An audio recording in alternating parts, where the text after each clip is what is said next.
ప్రేక్షకులందరికీ నమస్తే. ఇగో ఏ తండ్రి అయినా కానీ కొడుకు పెరుగుతుంటే సంతోషం అనిపిస్తుంది. అబ్బా నా కొడుకు ఎంత ఎదుగుతుంటాడు, ఎంత లాభ అవుతుంటాడు, ఎంత మంచిగా అవుతుంటాడు, ఏమన్నా సౌజ్ అవుతుండా, ఏం ప్రయోగం చేయాలి, ఏం ఉద్యోగాలు పెట్టియాలి, ఎప్పుడు పెళ్లి చేయాలి అనే ఆలోచనతోటి తండ్రి ఎన్నో రకాల కలలు కంటుంటాడు. కానీ గీడొక తండ్రి మాత్రం మొత్తం ఆపోజిట్లు పాడైపోను. కొడుకుకి ఏం అలవాటు నేర్పిండి అనుకుంటారు. మంచిగా బిగ్గర తాగే అలవాటు నేర్పినట కొడుకుకు.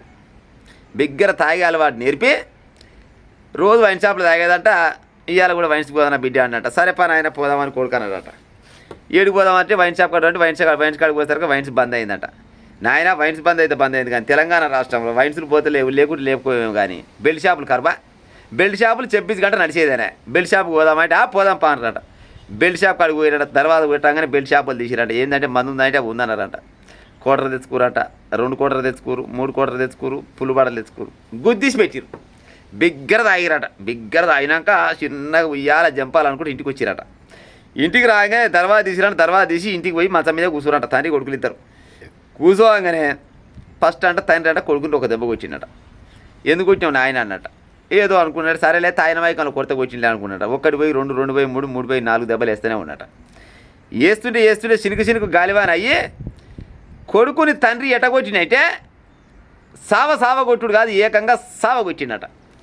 తలకాయ వలగొట్టి కొడుకు చచ్చిపోయినాక అమ్మయ్య చచ్చిపోయిండు నా కొడుకు అనుకొని అప్పుడు ఆటో తీసుకొని పత్తలే కూడా వీకిండట. ఏడ జరిగింది ఈ ముచ్చట? ఖమ్మం జిల్లా కల్లూరు దగ్గర జరిగిందట. తండ్రి పేరేమో కొత్తపల్లి సీతారాములు, కొడుకు పేరేమో కొత్తపల్లి కిరణ్ కుమార్, 30 సంవత్సరాలు ఉంటాడు. శుక్రవారం రాత్రి పోయిరట. మంచాపు పోయిరట. అదే బెల్ట్ షాప్ పోయి బిగ్గర దాగి వచ్చి ఇంటికి వచ్చినాక అసలు ఎందుకు కొడుతుండు తండ్రికి తెలియదు. తండ్రికి తెలిస్తే తెలిసినావు కానీ కొడుకు తెలియదంట. ఎందుకు కొడుతుండు మా అయ్య అనుకోని తండ్రి కాబట్టికే చెయ్యి లేపలేకపోయినట. చెయ్యి కొడుకు లేపలేడనే ఉద్దేశంతో తండ్రి లేగాంచికి వచ్చిండట. లేగాంచికి వచ్చి ఏడికాడికి తలకాయ పక్కన వలగొట్టి చచ్చిపోయినాక సచ్చిండని కన్ఫామ్ చేసుకొని ఆటో వేసుకొని బగాంచినట్ట. అయ్య కోసం పోలీసు వాళ్ళు గాలిస్తారు. ఏం అక్కడికి చంపొచ్చు, ఎందుకు చంపొచ్చు అనుకొని పోలీసు వాళ్ళు తిరుగుతారు. కానీ ఏం అక్కడికి చంపినా ఎందుకు చంపినా కానీ పాడైపోను. కొడుకుని చంపుతాడు నాకు అర్థం కాదు. కానీ సరే ఏదన్నా ఉంటే తప్పు చేసిండేమో కొడుకు. మరి గట్ట కాదు గిట్ల అని చెప్పుకోవాలి.